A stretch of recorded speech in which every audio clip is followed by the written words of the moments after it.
You know what it is? Of course, the Quicksilva show. Fat Trel is here. What it do? My guy.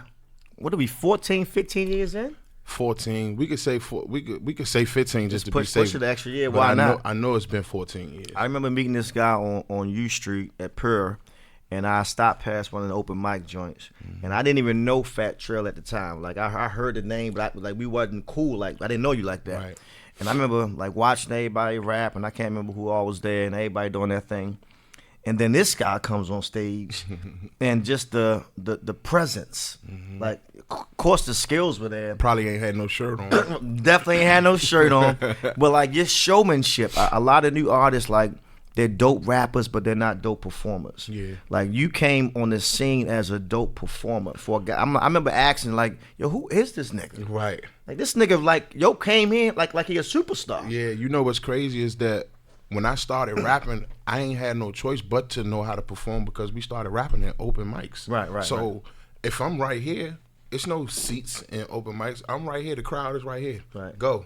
You know what I'm saying? And then you watching every other artist perform too. So it's, I ain't gonna say competitive, but it kind of was. Right. You know what I'm saying? Like you had Fat Tone, Young Swag, Maul from Uptown, Yep. Uptown XO, AB the Pro. So we watching all these. My performance, I gotta top your performance. I gotta make the people go crazy. I gotta make the DJ say, nah, do another one. Right. You know what I'm saying? And some dudes get to do one song, and some artists, nah, do another one. Right. So the performance had to be there. Before we did shows, stages, concerts, we was doing open mics, Right. ciphers. It's crazy when you said do another one. We were just talking before we got on camera, and you was explaining how, when Rick Ross recorded a record. Yeah. Like, tell it the story. So he records multiple verses. So when Ross records a record, he played a beat, and he do his hooks, right? He'll write a hook, write the hook, make sure the hook's solid. And for the first verse, he'll write 3 verses. For the second verse, he'll write 3 verses. He records all 6 verses. That's crazy. And then him, the engineer, us as a team, we sit around and figure out, all right, which verse is the hardest, which one we gonna use for the record. That's tough. So think about all the Rick Ross records he got. And all the verses that didn't make it. Yeah, that didn't make it. Like before hard drives, like one day I opened up the closet in one of Ross's house. I probably forgot what I was looking for. Maybe something to drink, maybe a broom, I don't know. I opened up this closet and there's like so many hard drives in this closet, bro. And I'm looking at this like, wow. You know what I'm saying? I'm blessed to be, at that time I was blessed to be a part of his team in his house walking around. And I'm thinking, I looked at all them hard drives, I said, man, I know motherfuckers are killed to get in this closet and get this hard drive and sell Ross music, man. But he wanted to, man, he always been my favorite rapper, #1. His work ethic is dope. What all, of course, when you first signed to Maybach, like, what was that moment like? Like, what was that moment like when you got the call? Man, I was like 22, 23. And while they was like, this is how it started, while they was like, hey, I'm about to get away from DC. I just want to go to Miami and record. You want to come? I'm like, hell yeah. It's Miami. Why wouldn't I? Yeah, let's go. So he don't tell me we going to Ross house or nothing. So we land at Fort Lauderdale Airport and we driving. So, you know, niggas smoking, drinking, whatever. We chilling. I'm in my phone. I see him pull up to this gate in this neighborhood, a gated community.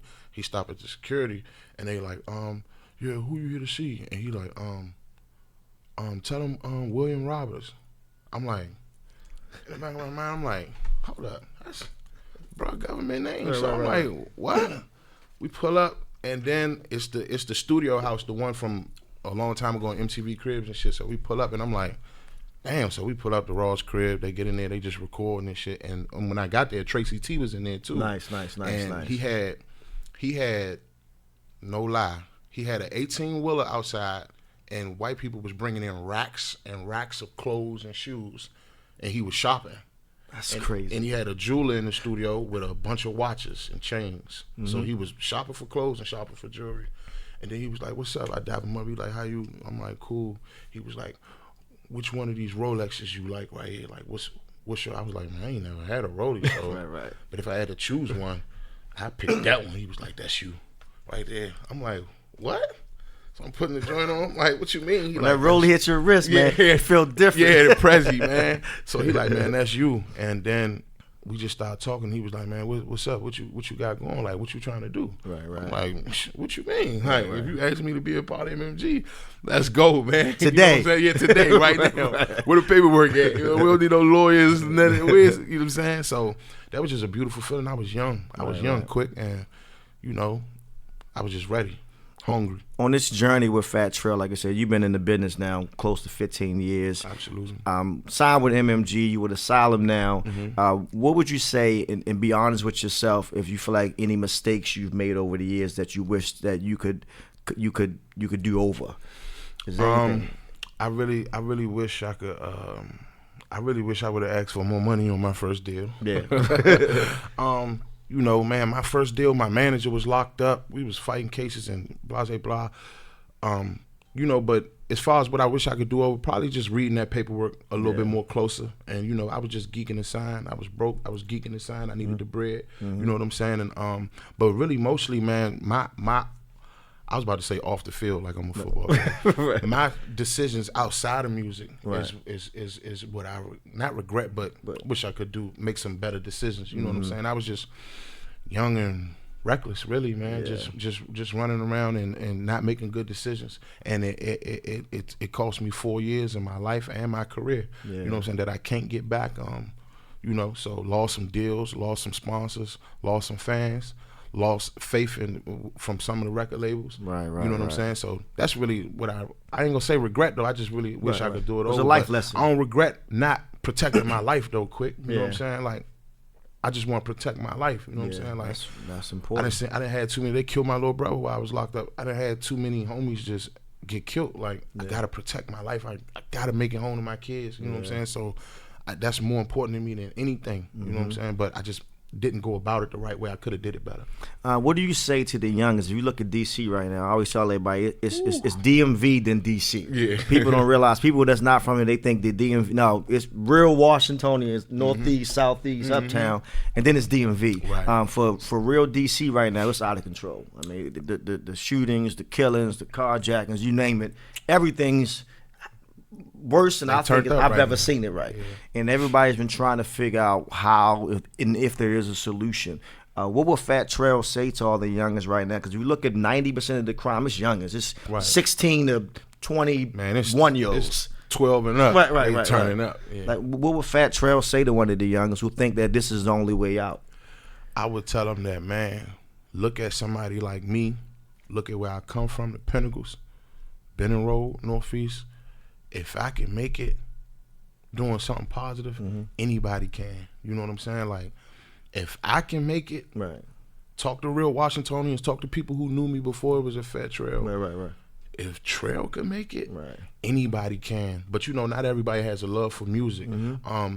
When I was young, I didn't know how much football players were being paid. I didn't know how much basketball players were being paid. And to keep it real, when I was young, I thought the working man who worked a 9 to 5 was a square, was a lame. Right. Most people did. And I found out they the realest niggas in the world. Facts. You know what I'm saying? I checked into a hotel, and the manager at the hotel was like, "You don't remember me?" I'm like, "Nah." He was like, "Man, we went to school together." You know what I'm saying? So I looked at him. I'm like, "Oh yeah, I do remember you." He was like, "Man, I've been working here since I graduated. Like, I ain't even go to college." Now he like the I apologize for calling him a manager, but he like the top something right, the SVP or something. And he's showing me his phone. He like, man, I got a crib, I got 2 cars, I vacation 3 times a year. I don't got to look over my shoulder. I don't got to sell drugs. Right. And I've just felt like, even though it was late and I was drunk, I had something to do. It's okay. But I felt like he was one of the realest niggas in the world right there, what he was showing me, because he did it the right way, and it's cool. You know what I'm saying? Right. It's okay to work. You know what I'm saying? So if I could tell the youth, just find something positive, man. Like, they plan. You could get paid in college now. You could get paid in high school now. It's young. It's 10-year-olds, man, got deals, man, for for their YouTube views, their Instagram views, and all this. It's so many ways to make money, and you don't have to get it out the streets. Hey, say less, man. Fat Trel, of course, he gonna spit that fire Friday. New project, we plug in and we hoping it comes out. We hoping June, man. June. First week of June. I'm trying to drop it, man. Say less. I'm ready to go, man. Hey, Quicksilva Show, Fat Trel. That's my guys. I love to say in real life. Salute. Gang.